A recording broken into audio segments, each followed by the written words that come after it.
la Conferencia Internacional Planificación Resiliente de la Red Eléctrica frente a eventos extremos a cargo del doctor Rodrigo Moreno Vieira, de Chile. Bueno, antes que nada quisiera agradecer la invitación. Muchas gracias a los organizadores por invitarme. Lo que voy a presentar ahora son básicamente metodologías que han nacido desde la academia, de la Universidad de Chile en particular, y que se han ido utilizando ahora en el Ministerio de Energía y en el Coordinador Eléctrico Nacional, que es una especie así como el COES de acá de Perú. Entonces esta es una presentación acerca de planificación, es decir, cuáles son aquellas decisiones que se tienen que tomar para hacer la red eléctrica, en este caso, más resiliente. Y les voy a explicar a qué nos referimos con eso. Antes de decirles que este trabajo no es mío únicamente, yo fui el director de un proyecto entre la Universidad de Chile, la Universidad Católica de Chile y la Universidad de Manchester. Fuimos financiados tanto por el gobierno británico como por el gobierno chileno, y hay un montón de investigación multidisciplinaria aquí detrás: ingeniería eléctrica, ingeniería civil, investigación operativa, ciencias sociales y economía, y yo soy el ingeniero eléctrico del grupo, así que lo que tiene que ver con redes lo veo yo, pero hay muchas preguntas que tienen que ver más con la ingeniería civil, y eso lamentablemente no los voy a decepcionar si que trato de responder esas preguntas. Como dijo el presentador, esta investigación el año pasado se ganó el premio Newton del Reino Unido, lo que nos orgullece bastante por la calidad que alcanzó el trabajo. Simplemente partir diciendo que los sistemas energéticos son primordiales para otros sistemas. Y en realidad son primordiales para la sociedad y para el desarrollo económico del país. Si uno se imagina la vida sin electricidad, o más aún sin energía, probablemente ustedes no van a ser capaces de entender cómo podrían sobrevivir un fin de semana siquiera sin acceso a la energía. Ya, entonces la energía es base para un montón de otros sistemas: telecomunicaciones, agricultura y también algunos sistemas que podrían estar a lo mejor un poco más alejados: salud, educación, transporte, etc. Todo gira en torno a la energía y al acceso y el nivel de calidad que puede tener ese suministro. Pero los sistemas energéticos, en este caso en particular los sistemas eléctricos, fallan. Y si tenemos a una sociedad y a un sistema económico montado sobre este sistema eléctrico, la pregunta es: ¿qué va a pasar entonces con los impactos y cómo se propaga esto a la economía y a la sociedad en general? Ahí estoy representando, estas son fotos reales de Chile del año 2010 para el terremoto, el colapso de una torre de alta tensión en el sur de Chile, y bueno, un montón de equipos en subestaciones que se quebraron. Y eso significó que el suministro eléctrico se vio evidentemente afectado. Bueno, y cuando fallan estas infraestructuras, esto es lo que le pasa al país, ¿no es cierto? Se queda en medio. Y aunque ustedes crean que soy exagerado, esa foto es una foto de la ciudad de Talca, en Chile, en donde tuvimos toque de queda por falta de electricidad. En la noche ustedes pueden ver a los militares con la metralleta en la mano, ¿no es cierto?, para poder mantener el orden civil.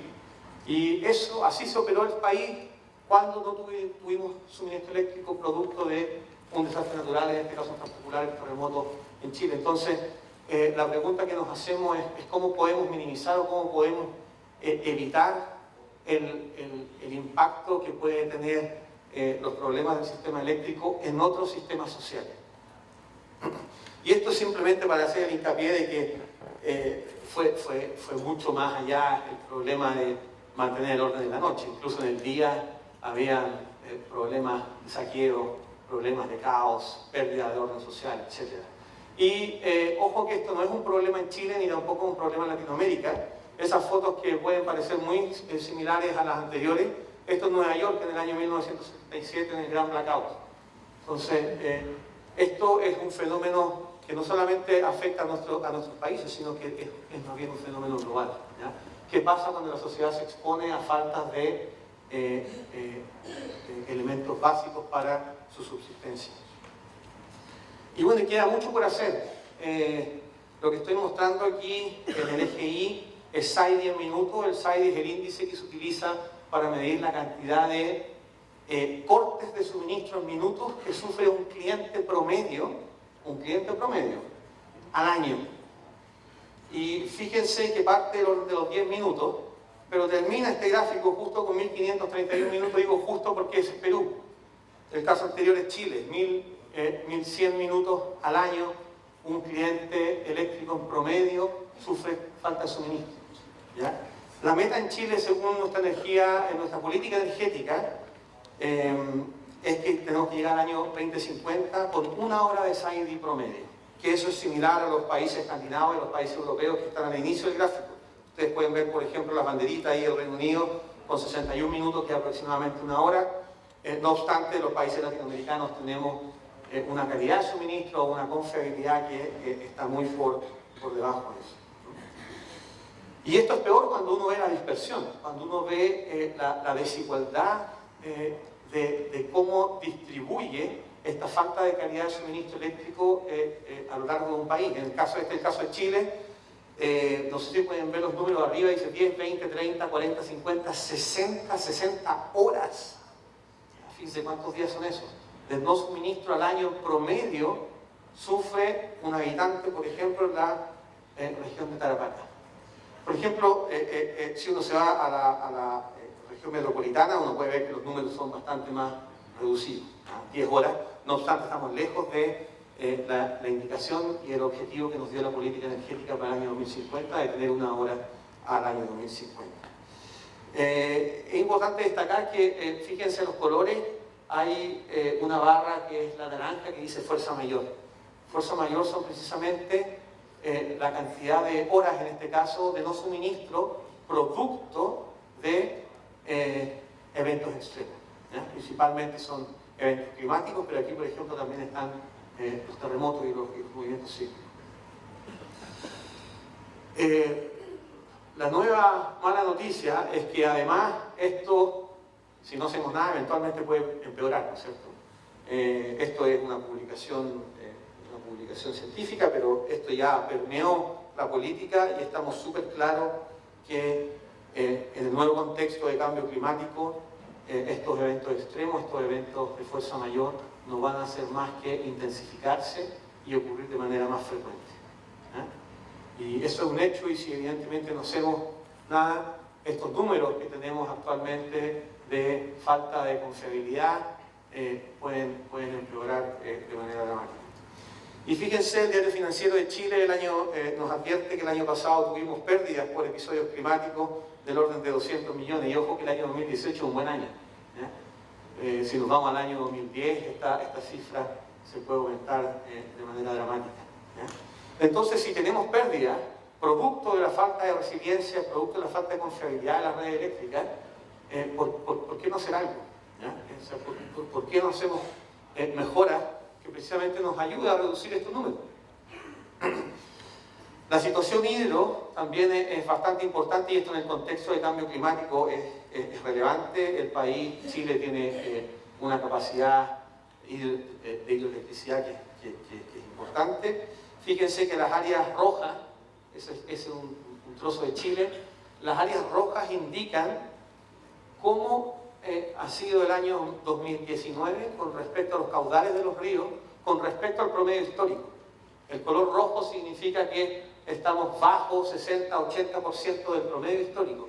Y fíjense que la mayor parte del mapa es roja.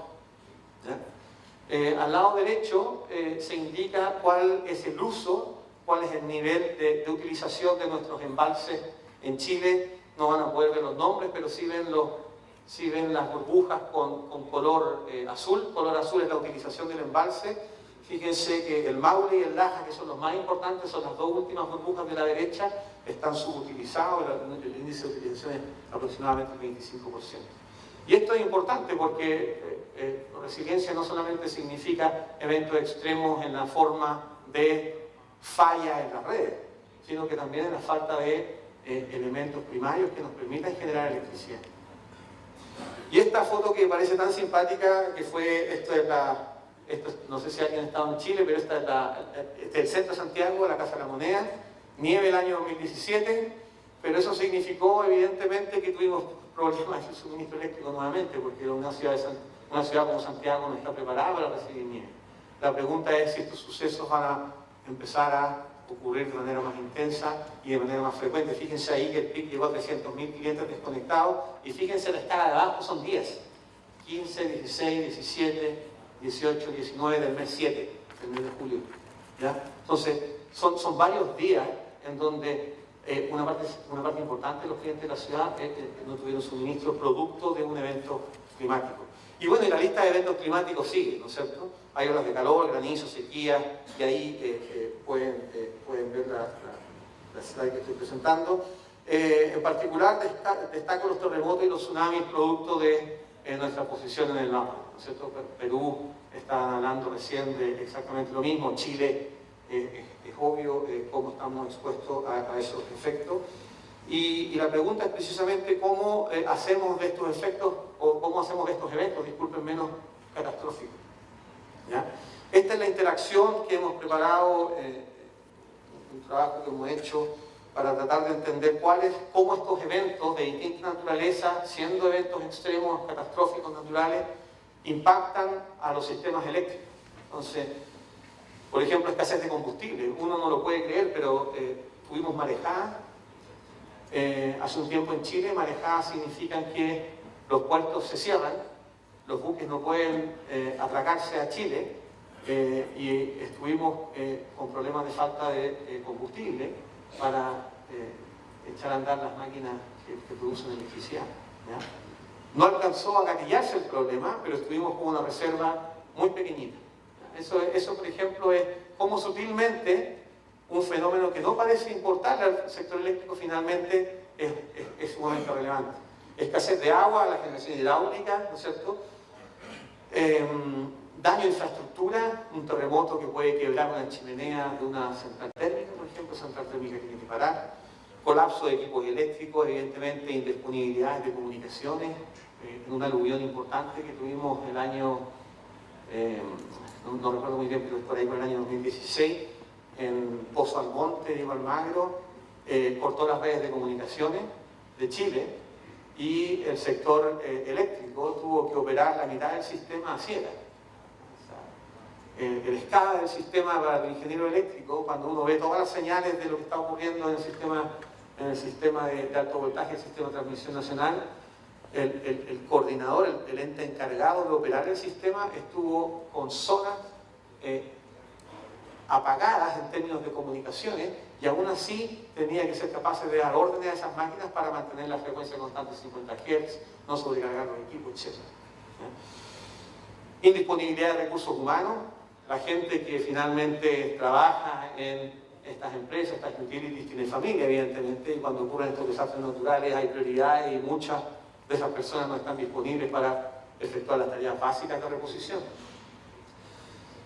Cambio en patrones de consumo, si es que estos son, por ejemplo, efectos de temperatura, uso de aire acondicionado, uso de calefacción, que esto puede ir cambiando los patrones de consumo a futuro y sobrecargando el sistema de maneras que no nos habíamos anticipado anteriormente. Bueno, y así la lista sigue. ¿Ya? O sea, hay una gran gama de eventos que pueden ocurrir, que están asociados al cambio climático, algunos no, por supuesto, como el caso de los terremotos, que no está claro, pero que tienen evidentemente un impacto importante en el sistema eléctrico. Entonces, nace esta idea del concepto de resiliencia y ¿quién en esta sala trabaja en el sector eléctrico? Si levanta la mano. ¿Quién trabaja en el sector eléctrico? Ya, pocos trabajan en el sector eléctrico. En el sector eléctrico nosotros tenemos un concepto que se llama confiabilidad. Y es crucial hacer la diferencia ahora entre confiabilidad y resiliencia porque la ley y la normativa chilena al menos obliga al planificador de redes a hacer diseños y operar la red de manera resiliente. No obstante, lo que queremos destacar es que de manera confiable, disculpen, eso es lo que obliga la normativa, y lo que queremos destacar es que eso no es necesariamente resiliente. De hecho, el concepto de resiliencia en el caso particular del sector eléctrico es un concepto que aún está definiéndose en las distintas sociedades. La IEEE, SIGRE y otras comunidades de ingenieros eléctricos tienen sus propias interpretaciones de lo que significa el concepto de resiliencia aplicado en particular al sector de potencia, pero ahí estoy mostrando uno, por ejemplo, del Dunkirk del Reino Unido, en donde dice que la resiliencia es la capacidad de un sistema de energía de tolerar perturbaciones continuando con el suministro de energía a los consumidores. Pero fíjense que en el segundo párrafo también habla de rápidamente recuperarse de grandes shocks, ¿ya? Y eso es principal y es crítico al momento de compararlo con la confiabilidad, porque cuando nosotros en el sector eléctrico históricamente hemos diseñado sistemas confiables, nos hemos preocupado poco de qué tan rápido se puede recuperar el sistema. Y generalmente lo que nos preocupamos es que este sistema sea muy resistente, sea muy robusto a los impactos. Y a impactos, ojo, que no son extremos, son impactos más bien simples. La caída de un circuito, la caída de una central, la caída de un transformador, cuando en realidad cuando tenemos este tipo de eventos hay una falla en modo común en donde simultáneos componentes de la red fallan al mismo tiempo y evidentemente eso no se recoge en las prácticas actuales. Esto aquí está ilustrando, y esto lo mostró el profesor anteriormente. Esta es una curva de resiliencia en donde en el eje Y se puede tomar una métrica de resiliencia, en el caso eléctrico puede ser suministro eléctrico, y ahí uno puede sacar ciertas métricas de lo que importa para hacer un sistema más resiliente. Entonces, por ejemplo, este gráfico muestra, fíjense en R0, que es el estado actual de resiliencia, luego ocurre un evento y cae al estado RP, que es Post-Event Degraded State. Esa caída va a depender de qué tan robusta es el sistema, ¿no es cierto?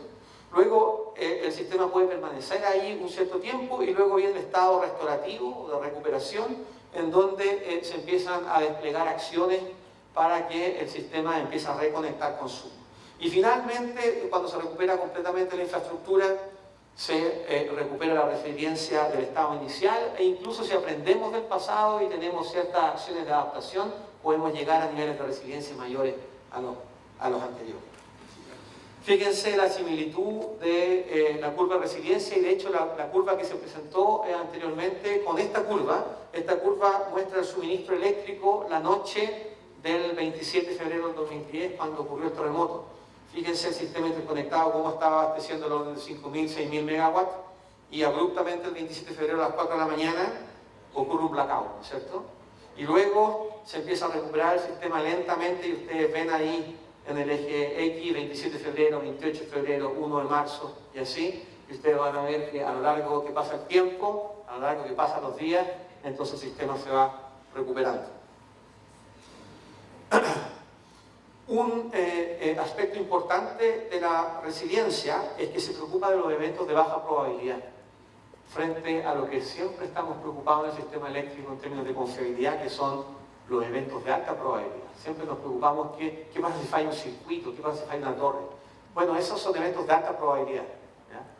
Pero estamos más preocupados ahora de los eventos de baja probabilidad, esos eventos que pueden ocurrir una vez cada 5 años, una vez cada 10 años, cuando hay un terremoto importante, cuando hay una nevazón, etc. ¿Ya? Es mucho más importante la dinámica. Antes, en la confiabilidad o cuando planificamos nuestras redes, hacemos el análisis más bien basado nosotros decimos basado en snapshots.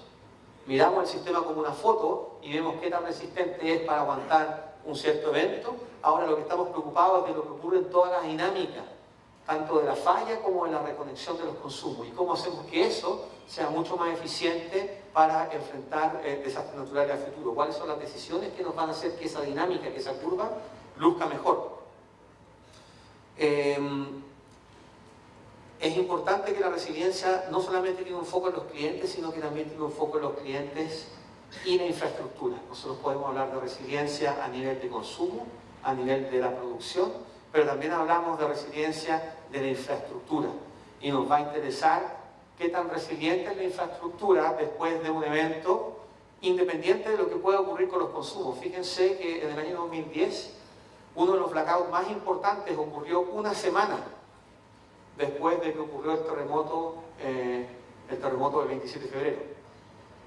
Y una semana después estaba el 95% de los consumos conectados. Alguien podría decir, fíjate, este sistema ya está casi llegando a su punto inicial de resiliencia. Y de repente una pequeña perturbación, que fue una réplica, mueve unos tableros que habían quedado sueltos inicialmente del primer terremoto y produce un blackout nuevamente en el sistema nacional, producto de una réplica chiquitita. Y eso es debido a que nosotros podemos decir que a pesar que los consumos en ese minuto estaban siendo abastecidos casi en su totalidad, la resiliencia de la infraestructura era pobre. Entonces no solamente es importante fijarse en cómo los consumos se están reconectando, sino que cómo la infraestructura se va reconectando para tener los niveles de redundancia iniciales antes de ocurrir el evento. Otro aspecto importante que hemos detectado en el sector eléctrico es que el sector eléctrico históricamente ha mirado lo que se llama la energía no suministrada esperada. Nosotros hacemos un montón de análisis probabilístico, como se indicó también anteriormente, y tratamos de medir medias acerca de cómo sería la energía no suministrada cuando puede ocurrir una infinidad de escenarios a futuro con distintas fallas en el sistema. Y lo que estamos planteando ahora es que no hay que mirar la media, sino que hay que mirar la cola de esta distribución. Es decir, si tenemos múltiples escenarios a futuro, a nosotros nos interesa cómo se comporta el sistema en aquellos escenarios que son extremos y cuáles son las decisiones que nos van a ayudar a que bajo esos escenarios el sistema se comporte de mejor manera. Y eso tiene una implicancia muy fuerte, al menos a nivel de los modelos matemáticos, porque cuando nosotros cambiamos la cola de la distribución por la media, o al revés, la media por la cola, las decisiones son distintas. La media de la distribución está gobernada, como dice ahí, principalmente por fallas que son de alta probabilidad, mientras que la cola está preocupada de las fallas de baja probabilidad. Y si nosotros cambiamos los criterios de diseño, considerando ya sea la media o la cola, las decisiones que vamos a ir tomando van a ser distintas. Estos conceptos nos han servido para lidiar con el balance que les estoy mostrando en la pantalla. Generalmente un policymaker o un planificador de redes se preocupa qué tan fuerte quiere que sea la infraestructura, qué tan robusta queremos que sea, qué tan resistente queremos que sea ante los impactos de estos eventos. Eso es stronger. Bigger es qué tan redundante queremos que sea esta infraestructura, y smarter es qué tan rápida queremos que sea esta infraestructura en términos de su recuperación, ojalá utilizando nueva tecnología. No es evidente, si nosotros tenemos un cierto fondo, tenemos ciertos recursos financieros para invertir en resiliencia, no es evidente dónde hay que poner los recursos. Hacer la red más redundante, hacer los elementos de la red más firme, o invertirlo para hacer que esta red se pueda reconectar los consumos de manera más rápida una vez que ocurre la falla. Y estos conceptos, les voy a ilustrar ahí, nos va a servir para encontrar un balance adecuado entre estos tres componentes. Entonces, para ya entrar en algunos ejemplos particulares, en el sector eléctrico tenemos una infinidad de decisiones que se pueden tomar en planificación, y la pregunta que nos hacemos es cuál es la combinación óptima de esas decisiones. Entonces esas decisiones pueden ser, como les decía, infraestructura nueva, es decir, agregar redundancia al sistema, ponemos generación distribuida, ponemos equipo de almacenamiento en lugares clave, ponemos generación de backup en lugares clave, ponemos nuevas líneas, equipos de red que le entregan un poquito más de redundancia al sistema, o podemos invertir esos recursos en tener una mejor respuesta y una mejor preparación, por ejemplo, más recursos humanos, cuadrillas de reparación, mayores inventarios que tenga la empresa para cambiar los componentes fallados, hacer un despacho de cuadrilla que sea más inteligente, no solamente tener un despacho para el despacho económico de la red eléctrica y sus recursos, sino que un despacho de los recursos humanos que óptimamente puedan recuperar la red, tener más tecnologías de monitoreo, tener más tecnologías de control, automatismo, equipos de telecomando, etcétera, que pueden servir para no esperar a que las cuadrillas lleguen al lugar y hacer las reconexiones, sino que hacer cambios topológicos de manera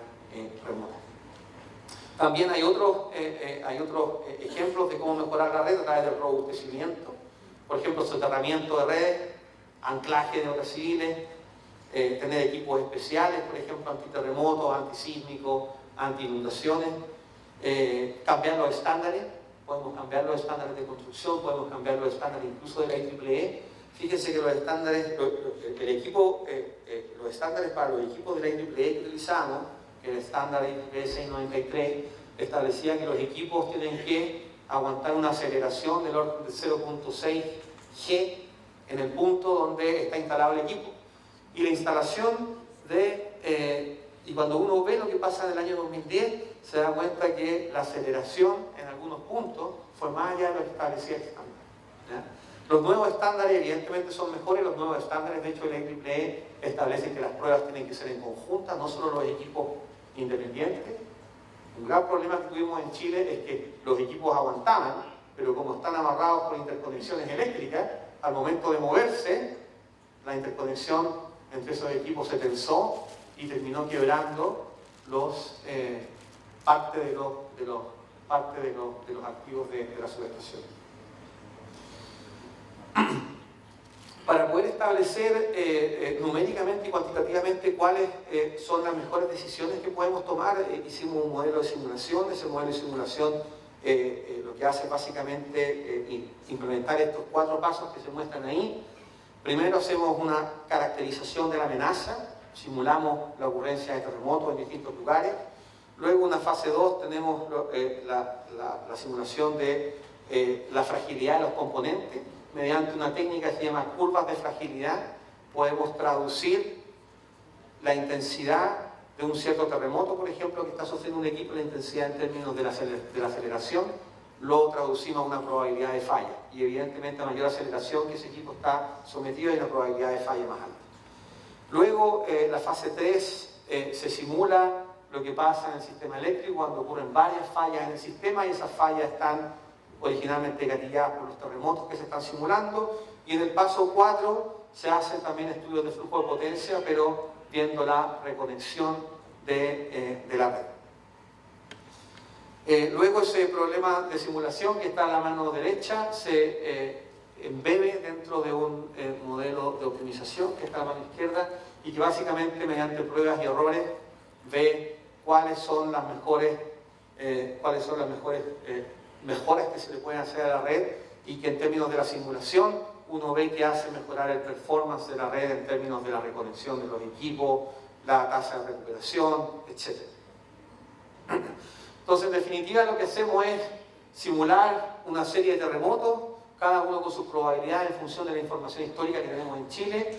A través de cada uno de esos terremotos se simula una serie de fallas. ¿Y cómo simulamos esas fallas? Porque para cada terremoto tenemos aceleración del piso en distintos puntos, tenemos una capa de la aceleración del piso, tenemos otra capa con los equipos, sabemos exactamente a cuánta aceleración está sometido cada equipo. Con eso calculamos probabilidades de falla de los equipos, y luego hacemos simulaciones de Monte Carlo para ver exactamente cómo se propaga el terremoto en caídas efectivas de distintos componentes del sistema.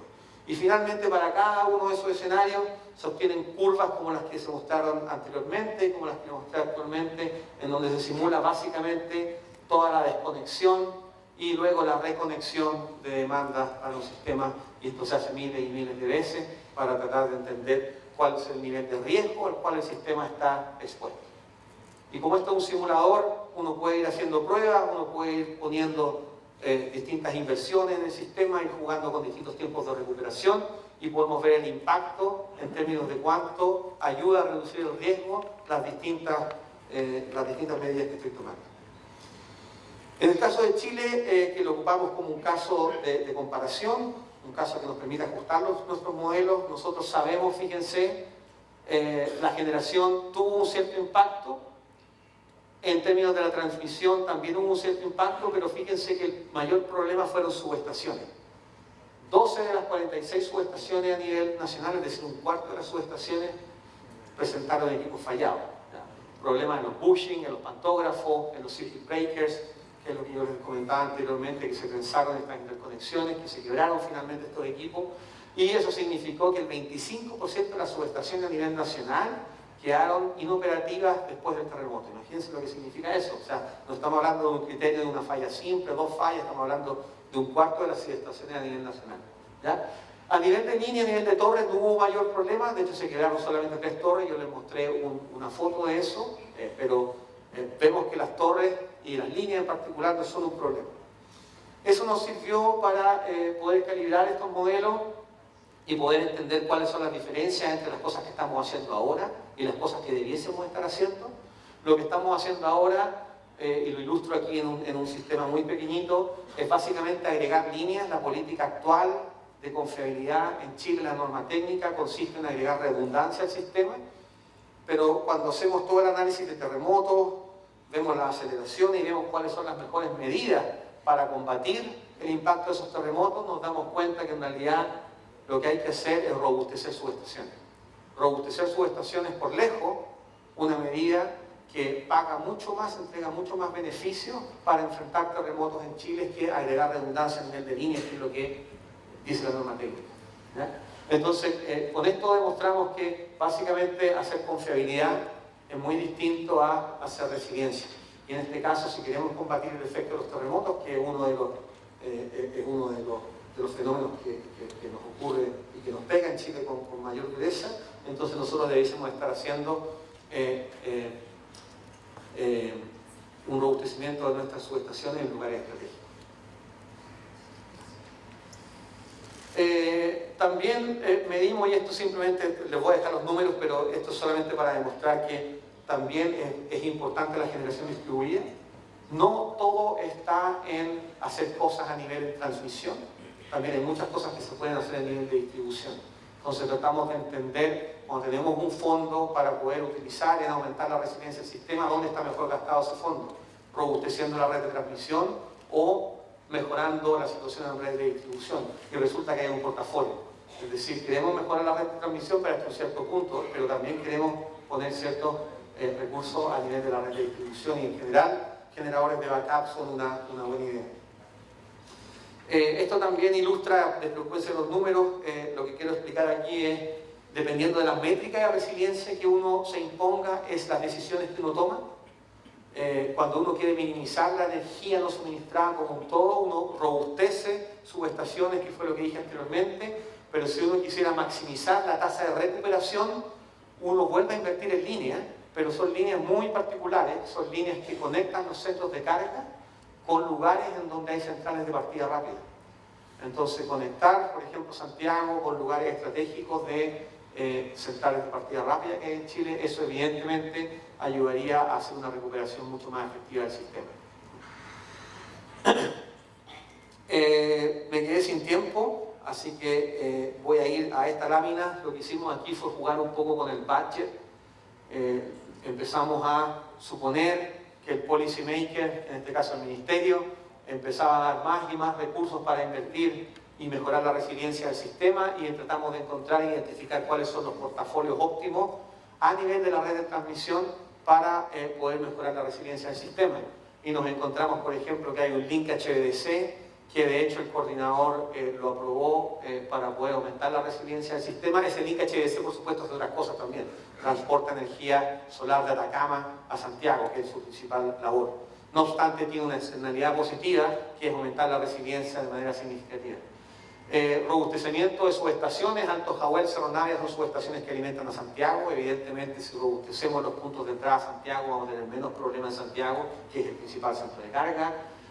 También elementos de storage, elementos de almacenamiento en el norte, que nos ayudarían a mejorar la resiliencia del sistema. Simplemente quiero decir que el coordinador eléctrico adoptó nuestra metodología y está aprobando, de hecho, inversiones importantes a nivel de la red eléctrica para poder aumentar su resiliencia.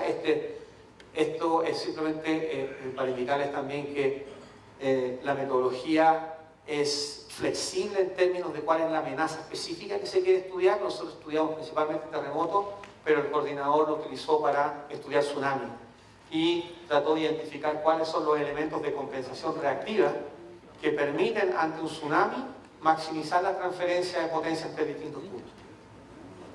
Y con esto termino entonces. Puntos clave: los sistemas energéticos son claves para el desarrollo de la sociedad y la economía, por lo que es necesario contar con coberturas o seguros ante riesgos producidos por eventos extremos. Aquí lo que estamos haciendo es bajar riesgo, básicamente. Es como cuando uno compra un seguro para un auto y con ese seguro uno elimina estos escenarios muy adversos a futuro, porque si pierde el auto, bueno, la compañía de seguro te paga. Aquí exactamente lo mismo, queremos tomar ciertas coberturas y la pregunta es hasta qué punto estamos dispuestos a pagar, cuánta prima estamos dispuestos a pagar para eliminar el efecto adverso de ciertos escenarios extremos. El punto 2 dice que es posible determinar cobertura eficiente, es decir, se pueden plantear modelos matemáticos que nos permiten identificar cuáles son exactamente las inversiones o las medidas que hay que tomar para aumentar la resiliencia del sistema y cómo hacer eso de manera de minimizar el gasto, encontrando un balance entre qué tan robusto quiero el sistema, qué tan rápido quiero que se responda ante la amenaza y cuánta redundancia quiero tener. Esto se va volviendo más crítico debido al avance del calentamiento global que produce que estos eventos sean cada vez más intensos y frecuentes. Es un punto clave porque si realmente creemos en el calentamiento global, entonces podemos tomar por cierto que estos eventos extremos lo que va a quedar a futuro es que básicamente se van a ir aumentando en número y en intensidad. El mensaje de la autoridad: es necesario mejorar las prácticas de operación y diseño complementando el actual foco en confiabilidad de manera de llegar también al objetivo de resiliencia, ¿ya? Es decir, tenemos que migrar desde solamente preocuparnos de hacer sistemas confiables, básicamente para la autoridad chilena y muchas autoridades, esto no es solamente un problema de Chile, confiabilidad es sinónimo de redundancia. Nos damos cuenta que redundancia no lo es todo y tenemos que preocuparnos de la resiliencia, y la resiliencia no solamente nos va a llevar a invertir en más activos, sino que hacer los activos actuales más resistentes y en poner mucha tecnología para que estas redes se vuelvan cada vez más inteligentes y puedan ser automatizadas para enfrentar de mejor manera los recuperamientos de la carga perdida. Muchas gracias.